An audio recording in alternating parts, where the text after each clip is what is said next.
तो कैसे हो गाइस, मैं वापस आ चुका हूँ एक और एनिमे की वीडियो के साथ। तो मैं आज बात करने जा रहा हूँ नारुतो एनिमे की सबसे स्ट्रॉन्गेस्ट क्लैन यानी कि उजुमाकी क्लैन के बारे में। अब आई नो इंटरनेट की दुनिया में उचिया क्लैन को सबसे पावरफुल क्लैन माना जाता है, बट उजुमाकी क्लैन भी किसी क्लैन से कम नहीं है। शायद से ये बहुत कम लोगों को पता होगा कि नारुतो एनिमे में उजुमाकी क्लैन के दिए हुए काफी पावरफुल जुत्सु और रिसोर्सेज काम में आते हैं। उजुमाकी क्लैन का हर एक मेंबर एक चाक्रा बूस्टर की तरह काम करता है और हिडनली विलेज बनने के बाद सेंजू क्लैन और उचिया क्लैन के बाद थर्ड क्लैन उजुमाकी क्लैन ही था। आज की वीडियो में मैं इस पर रैंक करने जा रहा हूँ टॉप 10 स्ट्रॉन्गेस्ट उजुमाकी को। तो फिर चलो लिस्ट को स्टार्ट करते हैं। नंबर 10 पर आती है फुसो उजुमाकी। अब ये है तो एक उजुमाकी, बट बहुत कम लोग इसको जानते हैं, और जो लोग नहीं जानते मैं बता देता हूँ कि ये नागाटो की मम्मी है। अब फुसो उजुमाकी के बारे में ज्यादा कुछ तो बताया नहीं गया, ना ही उसकी पावर्स क्या क्या रही हैं। अब फुसो उजुमाकी नागाटोज मदर का टाइटल ओन करती है, तो ये उसके लिए एक बहुत बड़ी अचीवमेंट है। और इसके बारे में इवन एनिमे में भी सिर्फ एक स्पॉइलर एपिसोड में ही दिखाया गया था, वो भी सिर्फ कुछ टाइम के लिए। तो इसीलिए अब आगे बढ़ते हैं। अब नंबर 8 पर आते हैं हिमावारी उजुमाकी। अब हिमावारी नारुतो उजुमाकी की बेटी है। अब हिमावारी के अंदर उजुमाकी और ह्यूगा दोनों का ब्लड बहता है। इसकी वजह से हिमावारी के पास अनलिमिटेड चाक्रा और स्पेशल ब्याकुगान का एक्सेस है। अभी हिमावारी ने अपनी छोटी सी एज में स्पेशल ब्याकुगान तक को अनलॉक कर चुकी है, और क्योंकि हिमावारी के अंदर उजुमाकी ब्लड बहता है तो उसके अंदर अनलिमिटेड चाक्रा तो होगा ही, और साथ ही में हिमावारी अलग अलग टाइप के जुत्सु को भी परफॉर्म कर लेती है। और ये बात गलत नहीं होगा कि अगर हम हिमावारी को यंग प्रोडिजी कहें ह्यूगा क्लैन के लिए, क्योंकि छोटी सी एज में ही उसने एक स्पेशल ब्याकुगान को अनलॉक कर चुकी है। साथ ही में दो स्ट्रॉन्गेस्ट क्लैन उजुमाकी और ह्यूगा क्लैन दोनों का खून उसके अंदर है। आने वाले टाइम में हिमावारी उजुमाकी सबसे पावरफुल बन सकती है। अब नंबर 8 पर आती है कुशिना उजुमाकी। अब कुशिना उजुमाकी नारुतो उजुमाकी की मदर भी है, और साथ ही में कुशिना ने काफी अच्छी निंजा ट्रेनिंग भी कर रखी है और उजुमाकी क्लैन से काफी सीलिंग टेक्निक भी जानती है। तो नो डाउट कुशिना उजुमाकी काफी पावरफुल कुनोइची है। साथ ही में मीटो उजुमाकी के बाद कुशिना ने नाइन टेल फॉक्स को अपने अंदर सील करके रखा हुआ था। इसका मतलब साफ है कि कुशिना उजुमाकी की सीलिंग एबिलिटीज काफी ज्यादा अच्छी है। और हमें ये बात नहीं भूलनी चाहिए कि कुशिना उजुमाकी क्लैन से बिलोंग करती है। इसकी वजह से कुशिना के पास अनलिमिटेड चाक्रा एबिलिटी है और साथ ही में सीलिंग टेक्निक्स है। पर अफसोस की बात एक ही है कि हमने कुशिना उजुमाकी की फुल पोटेंशियल अभी तक नहीं देख पाए हैं, क्योंकि मिनाटो को सीलिंग टेक्निक सिखाने वाली कुशिना ही थी। कुशिना सीलिंग टेक्निक्स में काफी माहिर थे। पहली बात तो कुशिना के अंदर ये सारी टेक्निक्स उजुमाकी क्लैन की बदौलत आ पाई थी। अब नंबर 7 पर आती है कारिन उजुमाकी। अब कारिन का बचपन बहुत ही ज्यादा बुरा बीता था, इसकी वजह से वो ओरोचिमारू की टीम के साथ जुड़ गई थी। अब कारिन है तो एक उजुमाकी, और साथ ही में उसने ओरोचिमारू से ट्रेनिंग भी ले रखी है, और इसकी वजह से कारिन उजुमाकी काफी पावरफुल भी थी, और कारिन उजुमाकी ने काफी बड़े बड़े मिशन को अंजाम भी दिया था। अब कारिन ओरोचिमारू की ट्रेनिंग की वजह से उसके अंदर डेड टाइप की एबिलिटीज तो थी, साथ ही में उजुमाकी ब्लड की वजह से उसके अंदर काफी अलग अलग टाइप की एबिलिटीज भी थी, जैसे कि कारिन की हीलिंग एबिलिटी। अब कारिन हील तो कर सकती है, बट एक बहुत अलग तरीके से वो हील करती है, और कारिन की हीलिंग एबिलिटी काफी ज्यादा अच्छी भी है। और निंजा वर्ल्ड में ये भी कहा जाता है कि कुशिना के बाद कारिन उजुमाकी बिल्कुल परफेक्टली सीलिंग जुत्सु बना पाती है। कारिन के पास स्पेशल आइस भी है, जिसकी वजह से वो किसी के भी अंदर का चाक्रा फ्लो भी देख सकती है, और जिसकी वजह से वो समझ सकती है कि अपोनेंट कितना पावरफुल है और क्या सोच रहा है। और ये कुछ एक्स्ट्रा एबिलिटीज ओरोचिमारू की ट्रेनिंग की वजह से कारिन के अंदर आ गई थी। अब नंबर 6 पर आती है मीटो उजुमाकी। अब जब से हिडनली विलेज बना है तब से उजुमाकी क्लैन के जो फर्स्ट फाउंडर है उसमें मीटो उजुमाकी भी आती है। स्टार्टिंग एरा में जब उजुमाकी क्लैन बिल्ड हो रहा था तब मीटो उजुमाकी ने हाशिरामा संजू से शादी कर ली थी। अब उस टाइम में सबसे पावरफुल सीलिंग जुत्सु मीटो उजुमाकी को ही आता था, इसीलिए मीटो उजुमाकी ने गांव को बचाने के लिए अपने अंदर नाइन टेल फॉक्स को कैद करने का फैसला लिया था। मीटो उजुमाकी की सीलिंग एबिलिटीज अभी तक की पावरफुल एबिलिटीज में मानी जाती है,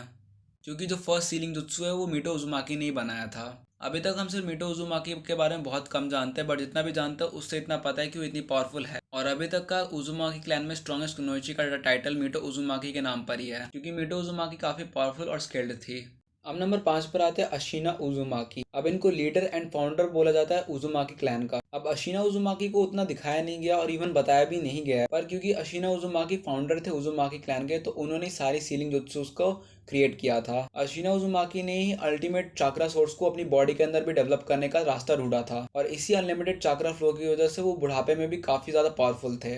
अब अशीना उजुमाकी के बैक पर हमेशा 2 स्वॉर्ड लटकी रहती थी। इसका मतलब है कि वो काफी पावरफुल स्वॉर्ड मास्टर थे। अब पहली बात तो वो फर्स्ट फाउंडर थे उजुमाकी क्लैन के, तो उन्होंने सारी सीलिंग टेक्निक्स को बनाया था, और अभी तक उनके बाद इतना पावरफुल कोई भी नहीं आ पाया उजुमाकी क्लैन में। अब नंबर 4 पर आती है हिनाटा उजुमाकी। अब आई नो कुछ लोग बोलेंगे हिनाटा तो ह्यूगा थी, बट शादी के बाद अब उसका सरनेम बदल चुका है, तो हम उसको इस लिस्ट में ले रहे हैं। अब हिनाटा सिर्फ नाम की उजुमाकी है, उसके अंदर कोई भी उजुमाकी की चीजें नहीं है। अब अगर हिनाटा की जो पावर काउंट करना है वो ह्यूगा क्लैन से आएगी। अब हिनाटा उजुमाकी ह्यूगा क्लैन की प्रिंसेस भी है, तो उसके पास 3 स्पेशल केके गैंग का है। हिनाटा पहले कमजोर थी, बट धीरे धीरे करके वो काफी पावरफुल आज के टाइम में बन चुकी है। और इसी के साथ हिनाटा उजुमाकी ने ह्यूगा क्लैन के सारे केके गैंगास को अभी तक मास्टर कर लिया है, तो नो डाउट वो आज के टाइम में काफी पावरफुल बन चुकी है। अब नंबर 3 पर आता है नागाटो उजुमाकी। अभी तक चाहे हिस्ट्री से लेकर अभी तक का एरा हो, नागाटो को कोई भी नहीं हरा सकता उजुमाकी क्लैन में। और मैं ऐसा इसलिए कह रहा हूँ क्योंकि नागाटो एक प्योर उजुमाकी है। नागाटो के पास अनलिमिटेड चाक्रा प्लस रेनिगान की पावर्स थी। नागाटो अभी तक सबसे पावरफुल रह चुका है पूरे नारुतो सीरीज में। उसने मरे हुए लोगों को जिंदा करने के लिए अपना पूरा चाक्रा ही खत्म कर दिया था। नागाटो कितना पावरफुल और बैडएस है मैं उसको इस वीडियो में तो एक्सप्लेन कर नहीं पाऊंगा, क्योंकि नागाटो ने बहुत ही कम एज में रेनिगान तक को मास्टर कर लिया था। रेनिगान एक ऐसी आई है जो बड़े से बड़ा उचिहा भी जल्दी मास्टर नहीं कर पाता है, और नागाटो ने बहुत सारी इंपॉसिबल चीजें बचपन में कर ली थी। इसीलिए मेरे ओपिनियन में नागाटो उजुमाकी अभी तक का बेस्ट उजुमाकी रहा है। अब नंबर 2 पर आता है Naruto उजुमाकी। Currently 7th होकागे hidden live village के नारुतो उजुमाकी। अभी के टाइम में नारुतो का ब्रांड मोड है जो सबसे पावरफुल मोड कहलाया जाता है नारुतो वर्स में। और अगर इस मोड की पावर की तुलना में करूँ तो ये इतना पावरफुल है कि गॉड लेवल जितनी पावर रखता है। पर अभी के टाइम में नारुतो के पास कुरामा नहीं रहा है, तो अभी हम उसका सिर्फ सेज मोड लेकर आगे चलेंगे। But still Naruto sage mode में भी काफी पावरफुल है। पहली बात तो नारुतो के पास अनलिमिटेड चाक्रा सोर्स है और ऊपर से सेज मोड है, वो भी फुल्ली मास्टर्ड। इसकी वजह से नारुतो आज स्टिल अनबीटेबल उजुमाकी में आता है। अब नंबर 1 पर आता है बोरुतो उजुमाकी। अब जिन लोगों ने मांगा नहीं पढ़ा वो पहले मांगा पढ़कर आओ कि मैं क्यों इधर इसको नंबर 1 पर ले रहा हूँ। अभी के टाइम में बोरुतो सबसे बैड कैरेक्टर है पूरे नारुतो वर्स में, और अगर बोरुतो ने अपनी पूरी पावर को अवेक कर दिया तो उसके जितना पावरफुल पूरे वर्स में कोई नहीं होगा फिर, क्योंकि बोरुतो के अंदर है मोमोशिकी, और मोमोशिकी डायरेक्ट लिंक करता है गॉड ऑफ ओत्सुसुकी शिबा ओत्सुसुकी से। तो अभी इसके अकॉर्डिंग बोरुतो उजुमाकी का कोई सामना नहीं कर सकता है। ये तो सिर्फ लिस्ट स्ट्रॉन्गेस्ट उजुमाकी की थी, बट स्टिल अगर मैं पूरे नारुतो वर्स का कंपैरिजन करूं तो बोरुतो स्टिल नंबर 1 पे आता है। तो फिर बस गाइस आज के लिए इतना ही। नो कि इस वीडियो में थोड़ा बहुत रैंकिंग ऊपर नीचे हो गया होगा, तो उसके लिए मैं पहले ही माफी मांगता हूँ। और जो बोरुतो का केस है मैं स्टिल बोल रहा हूँ पहले मांगा पढ़कर आ जाओ जिन लोगों ने नहीं पढ़ा है। अपना समय इस वीडियो को देंगे, धन्यवाद। अगर अच्छा लगा हो कंटेंट तो चैनल को सब्सक्राइब कर लेना, वीडियो को लाइक कर देना, और अगला वीडियो किस टॉपिक पर चाहिए वो कमेंट में आप बता सकते हो। तो फिर मिलते हैं बहुत जल्द। Take care and good bye.